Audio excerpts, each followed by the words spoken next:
जय जय श्री हरिवंश। भगवान ने गीता में कहा, उद्धरेदात्मनात्मानं नात्मानमवसादयेत्। मनुष्य का उद्धार कोई और नहीं कर सकता। उद्धरेदात्मनात्मानं, अपना उद्धार स्वयं को ही करना होगा। संत महात्मा गुरुदेव शास्त्र ऋषि मुनि ये आपको उपदेश दे सकते हैं, चलने की राह बता सकते हैं, लेकिन चलना आपको ही पड़ेगा। जिस दिन शरीर रोग से ग्रसित होगा और प्राण शरीर को छोड़ने वाले होंगे, उस समय भयानक पीड़ा और कष्ट से युक्त होकर जब प्राण छूटेंगे तो ना आपका पद रहेगा, न रुपया रहेगा, न रिश्ते नातेदार रहेंगे। आप अकेले जाएंगे और अपने कर्मों का बोझा लेकर जाएंगे। और आए काहे के लिए हैं? आए हैं कर्म बंधनों का नाश करके भगवत प्राप्ति करने के लिए, भगवान को प्राप्त करने के लिए। पर दुर्भाग्य है, हम राजी हैं संसार के भोगों में। तो भगवान कहते हैं, उद्धरेदात्मनात्मानं नात्मानमवसादयेत्। तुम्हारा दूसरा कोई कल्याण नहीं कर सकता। आशीर्वाद मांगने की जरूरत नहीं है, तुम्हें कर्तव्य कर्म करने की जरूरत है। अगर आप अपने कर्मों को बिगाड़ लेंगे तो किसी का भी आशीर्वाद आपका मंगल नहीं कर सकता। पक्का नोट कर लो ये बात। जब रावण ने अपने कर्म बिगाड़ लिए, बड़ा विद्वान था, अद्भुत विद्वान था, अद्वितीय विद्वान और योद्धा था। परम पवित्र कुल पुलस्त में, पुलस्त कुल का पौत्र है ये। उत्तम कुल पुलस्त करनाती। लेकिन आचरण बिगाड़ लिया, कर्म बिगाड़ लिया, और भगवान शंकर का अनन्य भक्त, भगवान शंकर की उपासना करने वाला, देखो सब कुछ है, आचरण बिगड़ गया तो भगवान शंकर ने ही लंका जला दी हनुमान जी का रूप रख करके। हनुमान जी कौन है? 11वें रुद्र का अवतार है, भगवान शंकर का अवतार है। शंकर सुवन केसरी नंदन। अगर हम पढ़े लिखे हैं, भगवान ने हमें मनुष्य जीवन में बुद्धि दी है, हम दूसरे का अहित करेंगे और जो शास्त्र निषेध करता है कि ये नहीं करना चाहिए, कानून कानून है, कानून के खिलाफ अपराध है। तुम्हारी समझ में भले अपराध ना हो, लेकिन कानून के खिलाफ अपराध है। ये हमारे शास्त्र क्या है? ये भागवतिक लॉ है, कानून है।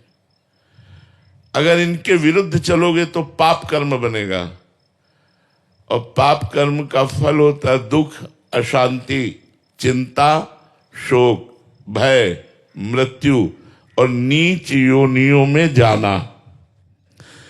इसलिए आपको कमर कसनी पड़ेगी अपने उद्धार के लिए।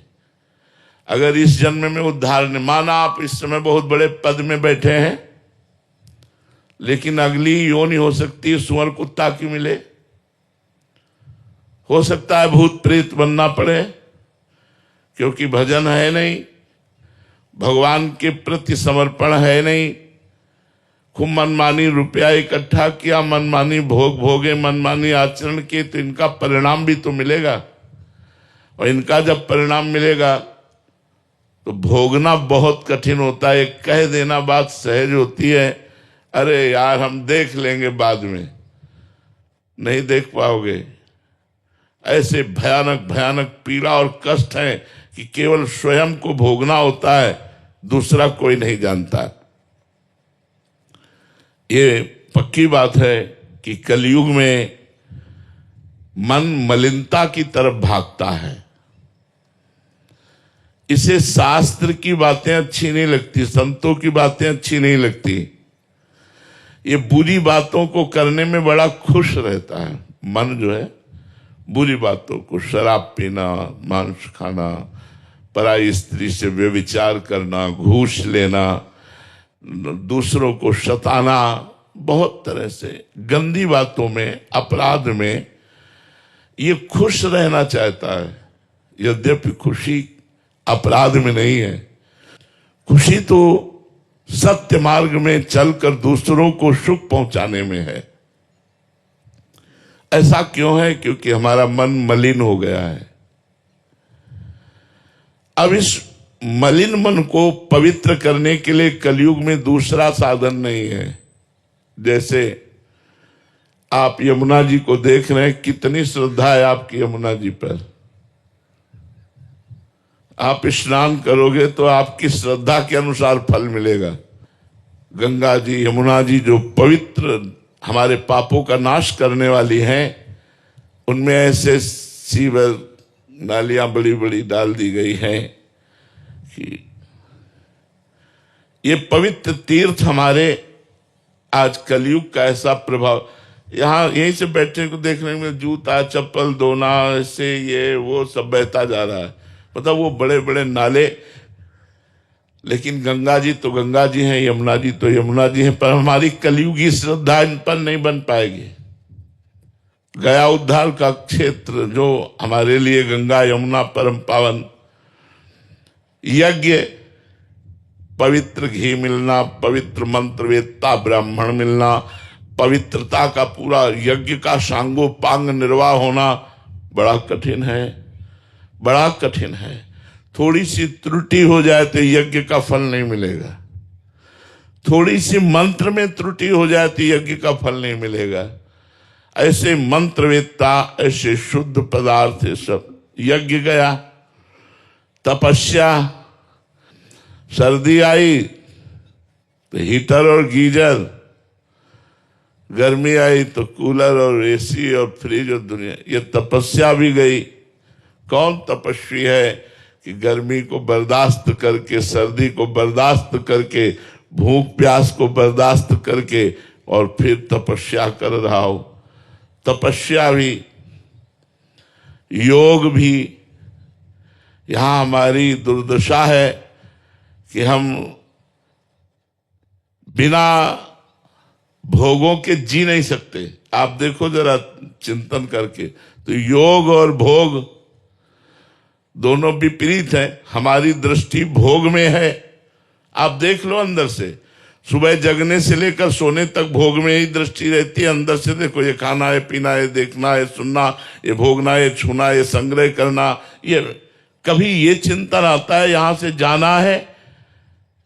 कभी ये चिंतन आता है कि मुझे भगवत साक्षात्कार करना है? नहीं। तो बोले क्यों? क्योंकि कलयुग ने मन को मलिन कर रखा है। अब अंतर्मल के नाश का एकमात्र उपाय रह गया है नाम। कृतयुगे ध्यायते विष्णुम त्रेतायाम यजते मखई द्वापरे परिचर्यायाम कलो तद्धरि कीर्तनात्। सतयुग में ध्यान के द्वारा भगवत प्राप्ति होती थी। आंख मूंदो, देखो ध्यान में क्या दिखाई देता है? अंधेरा। ईमानदारी की बात देखो, बेईमानी से कहोगे कि हमको ये दिखाई देता, हम नहीं मानेंगे। ईमानदारी से देखो, आंख मूंदो तो अंधेरा दिखाई देता है। मन एक सेकंड भी रुकना नहीं चाहता तो ध्यान कैसे लगाओगे? ध्यान के लिए तो बहुत बड़ी आवश्यकता है। यम, नियम, आसन, प्राणायाम, प्रत्याहार, तब ध्यान, तब ध्यान। सतयुग में ध्यान के द्वारा भगवत प्राप्ति होती थी। त्रेता में मखई, यज्ञ के द्वारा भगवत प्राप्ति होती थी। द्वापर में भगवान की विविध पूजा के द्वारा होती थी। लेकिन कलयुग में केवल नाम जप से भगवत प्राप्ति होगी।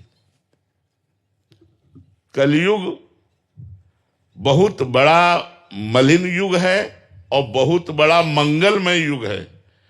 यदि इसमें सही आचरण करके और कुछ ही भजन कर लिया जाए तो ये भगवत प्राप्ति करा देता है। जो 10-10 हजार वर्ष तक तपस्या करने पर भी नहीं होती थी, कलयुग में वर्षों में हो जाए, पर मन लगे तब। नाम जप, हरिर नामो हरिर नामो हरिर नाम केवलम कलय नास्तेव नास्तेव नास्तेव गति अन्यथा। कलयुग में दूसरी गति नहीं है, दूसरी गति नहीं है, दूसरी गति नहीं है। भगवान व्यासदेव जी 3 बार कह रहे हैं, केवल एक भगवान का नाम मंगल में। तुलसीदास हरिनाम सुधा तज सठ हठ पियत विषय विष मांगी। अब जब थोड़ा नाम जब शुरू हुआ तो हमारी मांगे शुरू हो जाती हैं।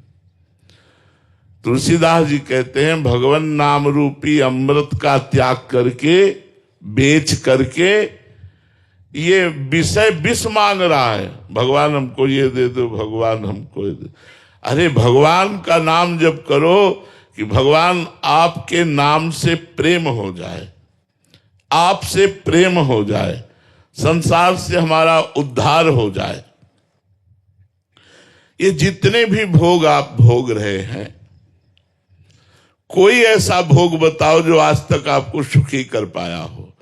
क्योंकि गीता में भगवान श्री कृष्ण कहते हैं, ये ही संस्पर्शजा भोगा दुख योनय एवते आद्यंतवंतः कौन्तेव न तेषु रमते बुधा। जो बुद्धिमान पुरुष होते हैं वो अपना चित्त भोगों में न देकर परमात्मा में लगाते हैं। एक एक सेकंड हमारे जीवन से जा रहा है, हम मृत्यु के नजदीक पहुंच रहे हैं।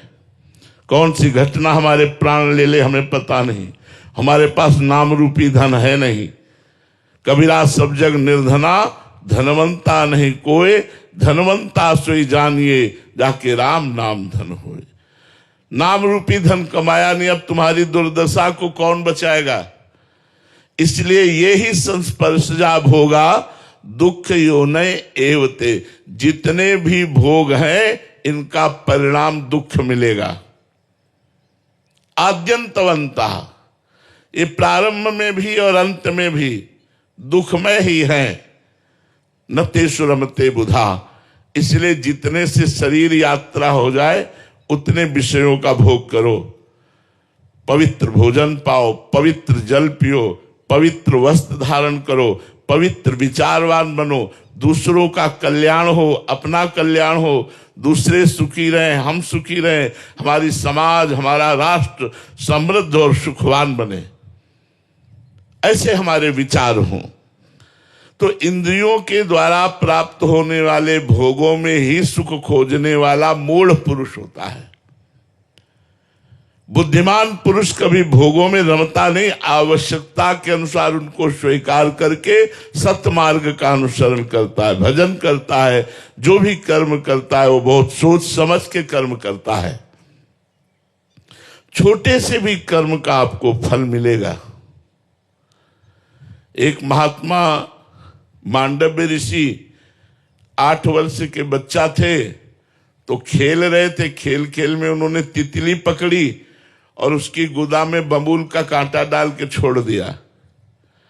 तो जब मांडव्य ऋषि के रूप में तपस्या कर रहे थे तो राजा के यहां से चुरा कर चोर लोग भाग रहे थे संपत्ति, तो उनका पीछा करते हुए वो आए। तो उन्होंने सोचा ऋषि के आश्रम में यदि हम छुप जाएं तो बच जाएंगे। वो छुप गए। राजकर्मचारियों को पता चला तो मैं ऋषि सहित उन चोरों को माल सहित बंदी बना लिया। अब जब माल सहित बंदी बना लिया तो वहां सफाई देने की क्या बात है, सीधे सूली की सजा। तो उन महात्मा को भी सूली पे बैठाल दिया गया, जो मांडव्य ऋषि, महाभारत में प्रसंग आता है।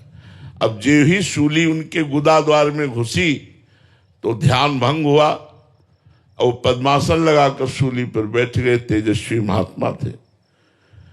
जब दूसरे दिन अन्य अपराधियों को सूली की सजा देने का समय आया तो पुराने मृत अपराधियों को उतारा जाता था, तो वहां सब तो मर गए थे, लेकिन मांडव्य ऋषि आसन पर बैठे थे।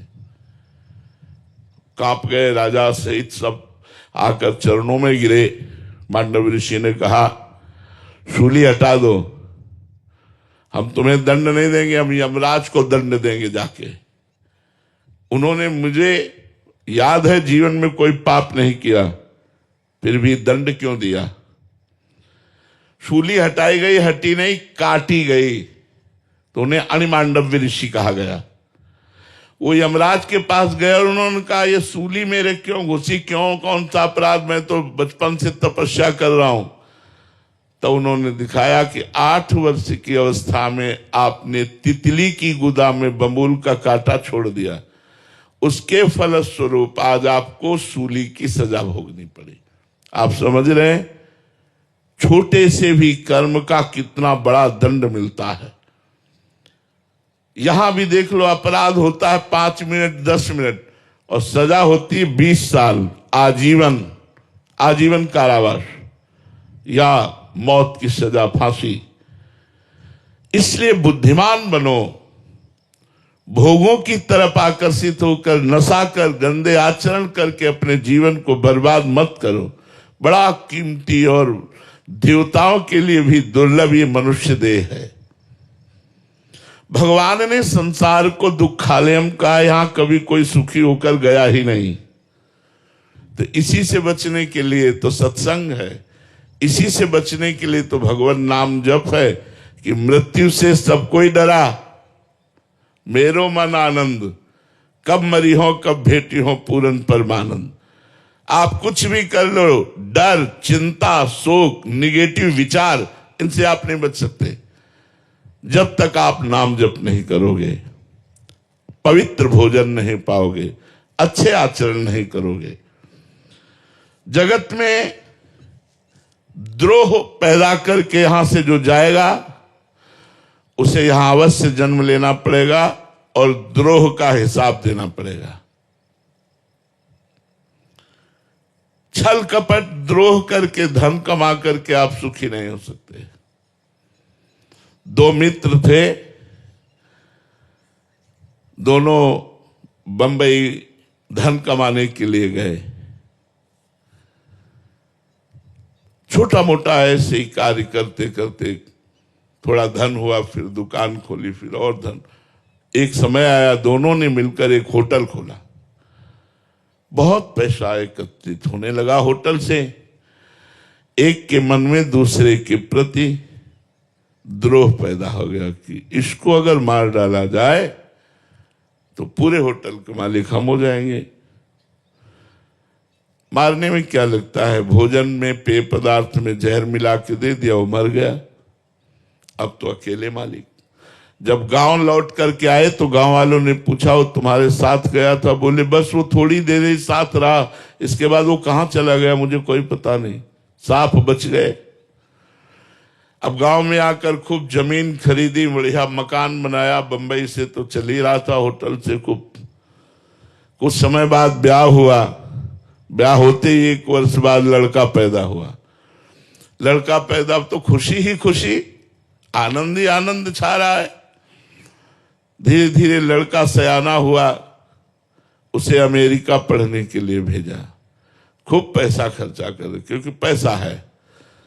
अब कैंसर हो गया लड़के को। अब ऐसी उल्टा चक्र चला कर्म का। फिर पैसा खर्चा होना शुरू हुआ। धीरे धीरे जमीन बिकी, होटल बिका, सब बिका, कर्जा हो गया। अब पैसा खर्चा करने के लिए नहीं। तब लड़के को बीमारी अवस्था में फिर घर लाए और पैर छाती से लगा के उसके रख के रो रहे थे, बेटा अब क्या करूं? तो उसने कहा, बेटा अब क्या करूं? एकांत में जो जहर दिया था उसी का कर्म फल तुम्हें देने के लिए मैं आया हूं। मैं तुम्हारा बेटा बेटा नहीं हूं। देख, तेरा सर्वनाश करके अब मैं जा रहा हूं और तू जीवन भर अब तड़पेगा और दुखी रहेगा और कष्ट को भोगेगा। ये संतों के द्वारा दृष्टांत दिया गया। यदि आप पाप कर्म करेंगे तो आपके घर में ही वो पाप कर्म कोई रूप लेकर ऐसा पैदा होगा जो जीवन भर आपको दुख देगा, क्लेश देगा, अशांति देगा। इसलिए मनमानी मत करो, शास्त्र के अनुसार चलो, भगवान का नाम जप करो, पवित्र भोजन करो। जब तुम्हारे अंदर नाम भगवान का कृपा प्रसाद होगा तो आप देखोगे आप विशेष आनंदित रहोगे। अभी आनंद को जाना ही नहीं, किसे आनंद कहते हैं। त्रिभुवन में जितना आनंद है, त्रिभुवन में यहां से लेके ब्रह्मलोक तक, वो माया में है, इसलिए उसे आनंद नहीं कह सकते, उसे सुख कहते हैं। सुख का परिणाम दुख है, हर सुख का परिणाम दुख है। आनंद, परमानंद, अखंडानंद, ब्रह्मानंद, भगवदानंद, ये लेने के लिए हम मनुष्य जीवन में आए हैं, और वो केवल भगवान से ही जुड़ने पर मिलेगा। तो जहां निरंतर नाम जप होता है वहीं भगवान से प्रेम प्रकट हो जाता है। देखो अभी भगवान पराये लगते हैं और पराये अपने लगते हैं। जैसे 10 वर्ष का लड़का है तो 10 वर्ष पहले ये कहां था, कौन था, आपको पता नहीं, लेकिन 10 वर्ष से तुम्हारे घर में आ गया तो प्राण प्यारा हो गया। और अनेक अनंत जन्मों से हमारे स्वामी भगवान हैं, वो हमें पराये लगते हैं। नाम जप से भगवान से प्रेम हो जाता है, नाम जप से कर्म बंधन कट जाते हैं, नाम जप से पाप नष्ट हो जाते हैं, नाम जप निर्भय और निशोक कर देता है। इसलिए सबसे प्रार्थना है कुछ मिनट नाम जप जरूर कीजिए। आप चाहे जो हो हमारी बात मान लेंगे तो आप सुखी हो जाएंगे। जो विरक्त हैं उनके लिए तो भगवान ने दिन भर भजन करने का समय दिया है, लेकिन जो गृहस्थ हैं तो 24 घंटे में अगर 24 मिनट निकाल लो भगवान के लिए और एकांत में बैठकर 24 मिनट आंख मूंद कर या आंख खोलकर नाम जप करो और फिर चलते फिरते उठते बैठते तो आप परम सुखी हो जाएंगे।